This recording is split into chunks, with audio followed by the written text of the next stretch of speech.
Hello, and welcome to the Commander Cody podcast live here on Facebook and then later on YouTube channel, Toilet Topics. So check it out either way if you like it. Like, subscribe, comment, ask questions. So today we're reviewing episode 7, The Reckoning, The Mandalorian. It was directed by Deborah Chow.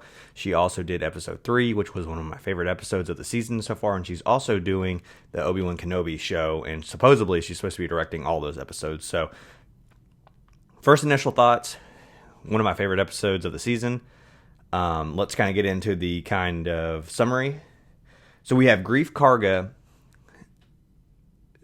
sending a message out to the Mandalorian saying, hey, I have a deal for you. If you take out the client who's taken over the town and the guild hall, we'll get rid of him. All crimes that you've done against the guild are forgiven. It's a win-win for both of us.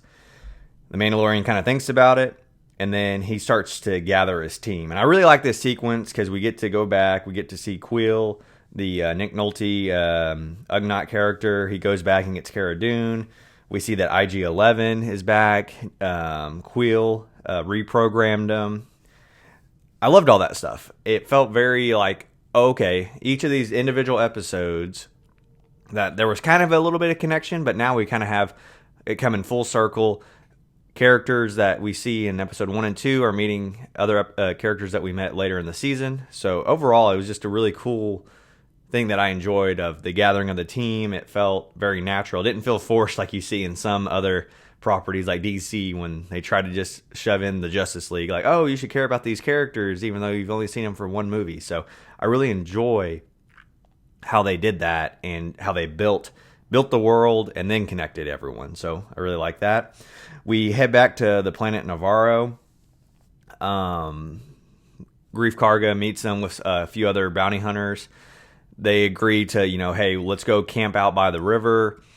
Once it's first light, we'll go and, attack the client, kill him. Grief keeps telling him, he only has about 4 stormtroopers. Don't worry. Well, that night they get attacked, and Grief Karga gets injured very badly, and he is almost like poisoned.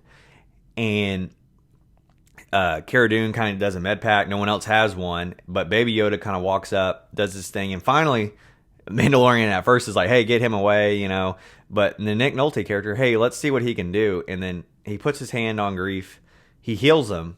And this power, I've seen it in video games. I just don't think I've ever seen it like in any of the television, like Clone Wars or any of the live action series. So it makes me think, is this like a new power or a forgotten power?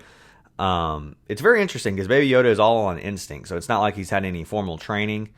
So it's pretty cool. And the thing that I don't understand is, I'm loving the show. I love how Baby Yoda connects people. But some people are like, well, how does Rey able to do all these powers? But Baby Yoda's doing them like at a younger age, technically.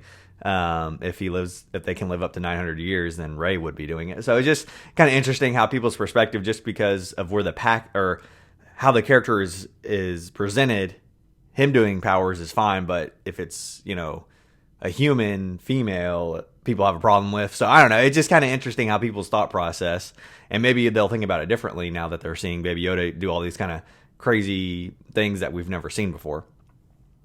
So Grief kind of turns on his bounty hunters that were protecting him.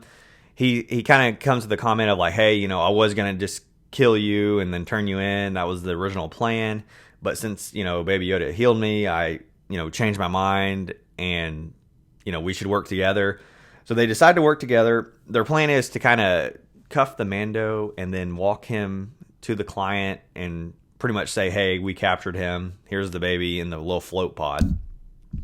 And we kind of go, and while they're in there, we get a great speech from Werner Herzog's character, and he's talking about how every world the Empire touched brought peace to the galaxy, and now it's all chaos, and why would you want this?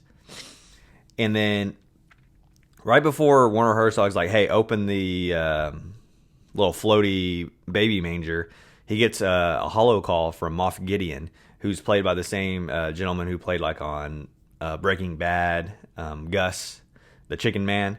So he pretty much just says, "Hey, do you have it?" And Warner Herzog's like, he's sleeping, and then bam, there's like a shootout. I'm not sure 100% why. One thing I think of maybe is why Moff Gideon did that is the Warner Herzog's group of stormtroopers were all dingy and kind of looked like riffraff. And then when we see Moff Gideon's, he has Death Troopers, and even his stormtroopers, their armor is still white and like clean, and they come in on a transport. So I think he might either have a Star Destroyer or some kind of frigate or some kind of ship where he can maintain like what the Empire was to him, and it's a little bit more structured. And maybe he thought they were more like warlords and not actual Empire anymore. So maybe that's why he took him out, or he just didn't care. But he really wants the Baby Yoda, and he's pretty much saying, "Hey, he'll be mine soon." We had the Mandalorian, Kara, and Grief. They're kind of taking cover, and this whole time, Mandalorian's trying to message Queel and say like, "Hey, have you made it to the ship? Get to the ship, take off." We get two scout troopers on speeder bikes going after Queel, and kind of the last scene is Queel like on the ground smoking, and they snatch Baby Yoda up, and then the episode ends. Overall, really great episode. I feel like this one's the one that really ended on a cliffhanger, and you're like, oh man, I need to tune in next week. I can't wait. Some of my key takeaways. Earlier in the episode, we see Baby Yoda use Force Choke when the Mandalorian and Cara Dune are just arm wrestling.